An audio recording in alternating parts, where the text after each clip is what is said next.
Oh, thank God for that. Hey guys, welcome to my review of Last Night in Soho, written and directed by Edgar Wright. So, Last Night in Soho came out last Thursday. I saw it on opening night and it is my most anticipated movie of the year. And thankfully, if you can't tell by the title, it completely met those expectations. So, I'm a big fan of Edgar Wright's work. I've seen all of his movies and he has never made a bad film. There's one movie he made called Fistful of Fingers that is not available to watch by basically anyone. So that one doesn't really count since the majority of the world has not seen it. But with all of his other films, Shaun of the Dead, Hot Fuzz, World's End, Scott Pilgrim vs. the World, Baby Driver, and now this, all of them are, in my opinion, excellent movies. And what's interesting about this movie is that where in the past he's done comedies, this is his first very serious horror movie. Baby Driver had more serious elements in it, with comedy of course, but this is what I would consider his most serious film. And it's really interesting to see him tackle this after doing comedy for his entire filmography, basically. And it's really cool to see how his style translates to a different type of genre. So in case you don't know, the plot of this movie is there is a girl played by Thomasin McKenzie who is named Eloise, and she lives in the countryside of England, and she is about to be a freshman in college. She gets accepted to a fashion institute in London. And Eloise has a complete fascination with the 1960s, the music, the style. So when she makes it to London, she meets her roommates. They're all pretty terrible. She then decides to move out, get her own place with this small building close to where she used to live with her roommate. And there's just this old woman who is the landlady. She has her own room upstairs above where the landlady lives. No one else lives there at the moment, and basically what starts to happen is she goes to sleep, and then she sees visions of this girl named Sandy who lived in the 60s, and it seems like a dream come true. As she sleeps more every night, she has more visions of what happened to Sandy afterwards, and we learn that Sandy was forced into prostitution and then murdered. And Eloise knows of this guy in London in modern day who is an old man, and she believes he is the murderer. So the main thing I want to talk about right now is the style. Edgar Wright, if you've seen any of his movies, has such a directorial voice and style that is so unique and so his own. I'm sure he was inspired by a lot of different things, but when you watch an Edgar Wright movie, you know it's his style. The editing in Edgar Wright movies are always like spectacular, and that's no exception here. There are elements of this movie that remind me of Hot Fuzz. There are elements that remind me of Scott Pilgrim in the tone, but also visually the way it looks. There are different elements that I'm like, oh yeah, that's kind of like what he did in this movie, only that movie was a comedy and not a horror film. And I'm gonna get to that more so in spoilers. As for the performances, they're all really good. Thomasin McKenzie as Eloise is good. You've got Matt Smith as Jack. He's very handsome and evil looking. You've got Anya Taylor-Joy as Sandy. Everyone does a really good job. And then you have Terrence Stamp as the old man who is suspected to be the murderer. Something that the trailers didn't really show that I wasn't expecting from this movie is, I would say that the main theme of this movie is the struggles that women have that anyone else who is not a woman does not see. It shows these struggles on a spectrum. I'll get more into this in spoilers, but basically everyone except one guy in this movie is a horrible pervert. And what I like about the film is that there are movies that have this sort of message that sort of man bash the whole time, and it comes off more annoying. But a movie like this, there's something about it where it just feels like the movie is more about that, and the message is told in a way that it doesn't man bash. It just, personally, as a man watching the movie, I felt very disgusting and uncomfortable, but in a good way, in a way that it was very self-reflective and reflective of how I see people of my gender, and how, as a guy, I don't go through the struggles that women go through on a daily basis. And it did it in a way where every guy who the female characters interact with, they are horrible monsters in a way that feels believable and not like, again, I'm not a big fan of the Captain Marvel movie, but I feel like the Captain Marvel movie does a really horrible and stupid job at making male characters seem bad. This movie does a great job because they're actually evil or actually perverts, and you completely understand the sort of fear of men, basically. So yeah, I think this movie is about the struggle of waking up and going out into the world as a woman. And what I think is like really interesting about it is obviously this film was written and directed by a man. So I was sort of like juggling that idea in my head, that sometimes when, I mean, this is going to sound a bit ironic, a woman writes this sort of thing, it can get a little man-bashy, but with it being written by a man, I don't know if maybe because Edgar Wright is a man, he can separate himself emotionally from the situation, since it's not something he goes through, but perhaps he talked to women that do go through this stuff, and then he was like, all right, how do I put this in a story? Also, another really great thing in the movie is the music. Edgar Wright in all of his films has always had a very specific style. Sometimes he puts Queen, and all the time he puts 60s music. He uses The Doors a few times in some of his stuff. And with this film taking place in the 60s and Eloise's obsession with the 60s, it's an all 60s playlist, and it's really good. I'm not going to pretend like I knew all the songs. I knew about a third of them. But yeah, like I've been listening to that soundtrack nonstop, and it's amazing. It's so good. And there's stuff in the soundtrack that directly relates to the main theme of the movie. There's a song, Hopin' and Prayin', I believe it's called, and there's stuff in the lyrics that it didn't occur to me until I listened to the soundtrack separately. But basically that song is about how you can get the man that you want if you do everything that he asks, like wear your hair the way he wants to, that sort of stuff. And you're not going to get him by just sitting there and hoping and praying. You got to do everything he wants. That's the movie. Now, as a horror movie, is it scary? I would say it is. I think mainly in its visual style, it is scary. The specific murder scene of Sandy is really well done. There's something to do with a reflection. The whole movie has reflections in it, and that's part of like this style of the movie that is so fun and creative to work with. There's this one scene where Sandy and Jack are dancing, and then it switches between Sandy and Eloise, and like I verbally said wow, like while watching it. It was just Edgar Wright showing off as a director, and it was just so awesome. I would pay money to go see the movie again just to watch that scene alone, because it was so cool. And then yeah, so basically the way it's visually shown, her seeing through Sandy's eyes, is when Sandy walks past a mirror, we see Eloise in the reflection instead of Sandy. And sometimes the reflection's very subtle, like when she's sitting in a car, you can lightly see Eloise's reflection in the window. So it's all really creative and well done, and they use reflections very well throughout the entire film.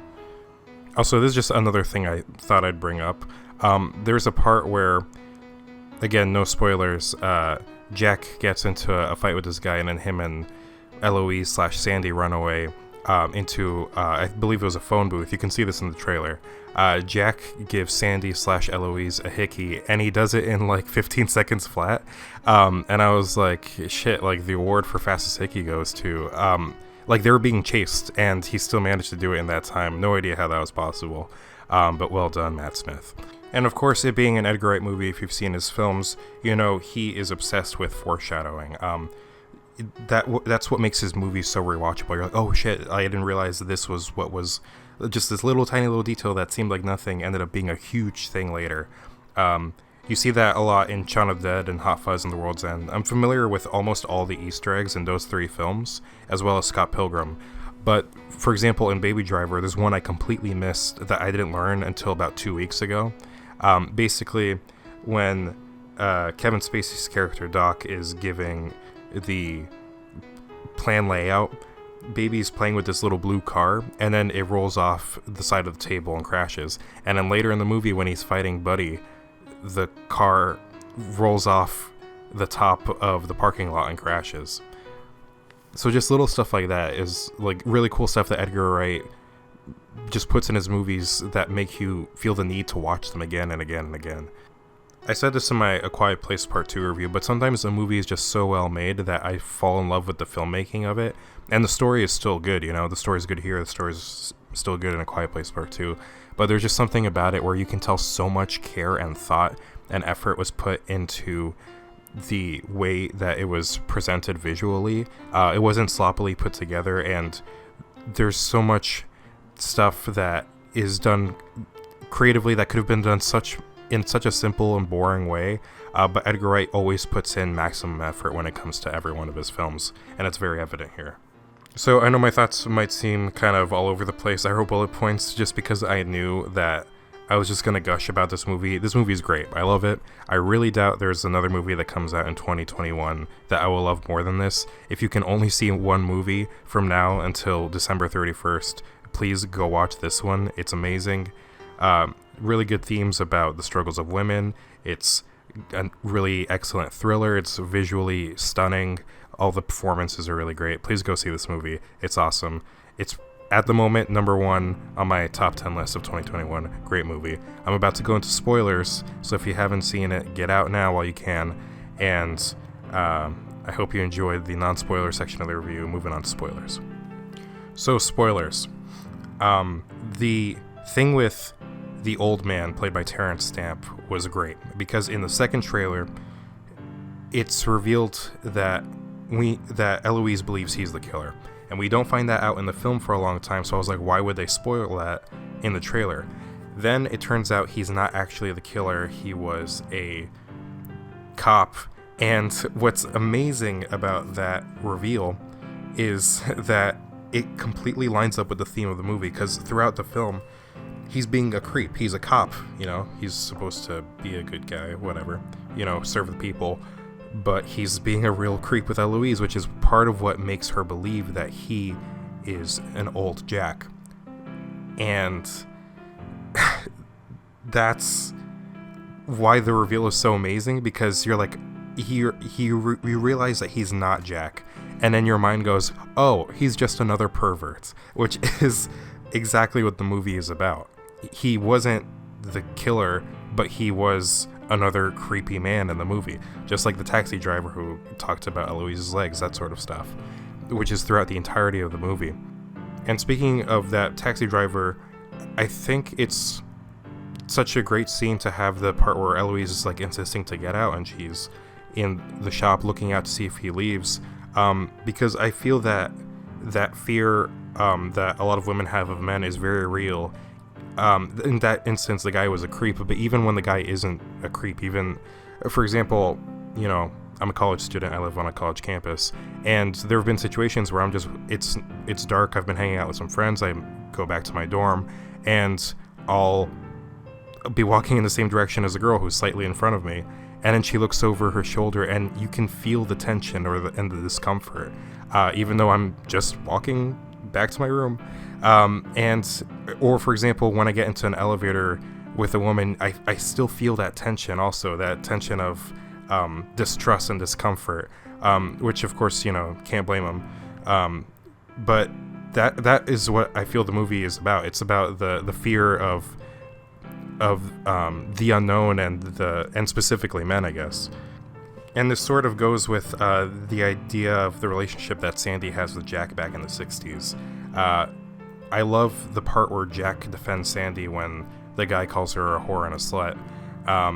And he like punches her, and you think, I mean, if you watch a trailer, you don't get a sense of this, but when you watch the movie, it's like, oh, he's defending her because he likes her, and that's how she sees him. He's defending me because he likes me. But really, what's going on when you watch it is that guy calls her a slut and a whore in a very messed up manner, but he's just name calling, whereas Jack, the guy who defended her, literally turns her into a whore. And I think that's just perfect. Having that he defended her for that and then turning her into a prostitute is amazing, storytelling wise. And then the scenes that are sort of the montages where Sandy's talking to all the men, really uncomfortable. The close-ups of the guys taking off their belts, really uncomfortable.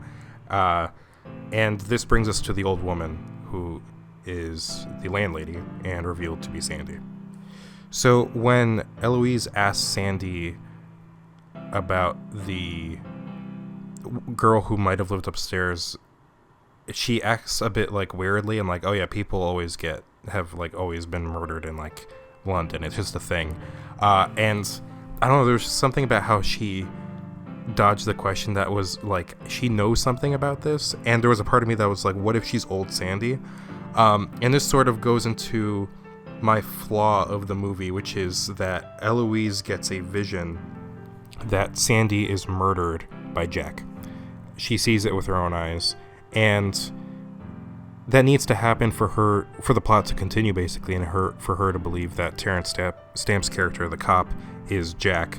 But I feel like this is unfair to the audience, because if it didn't happen that way, why would she get that vision of that being the case, of her being murdered?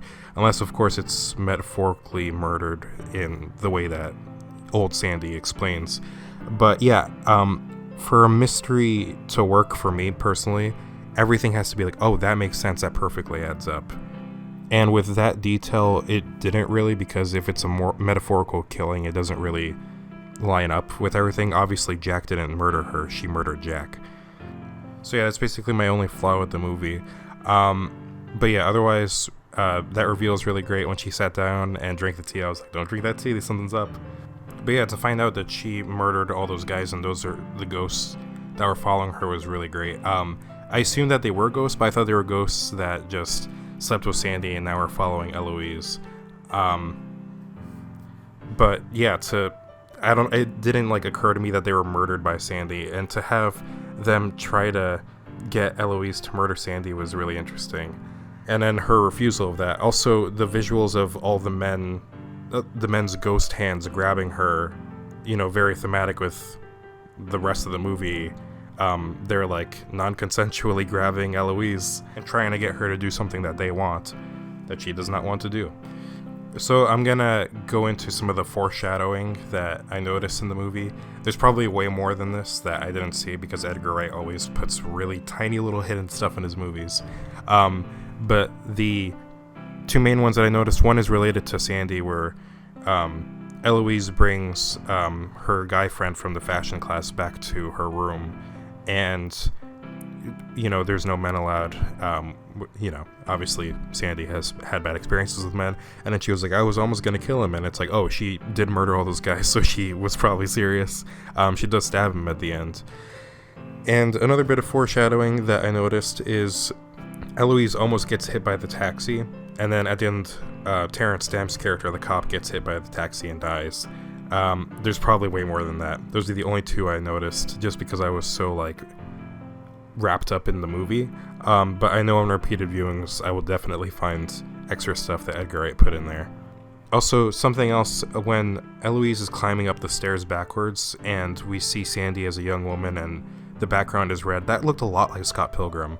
And it just shows Edgar Wright translating his directing style into horror. And the same thing with the way Sandy reveals her story and what happened as an old woman.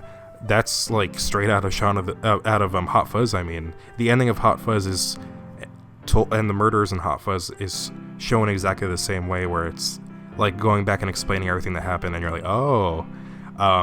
So yeah, that was it was just really cool seeing Edgar Wright's style moved over into this genre.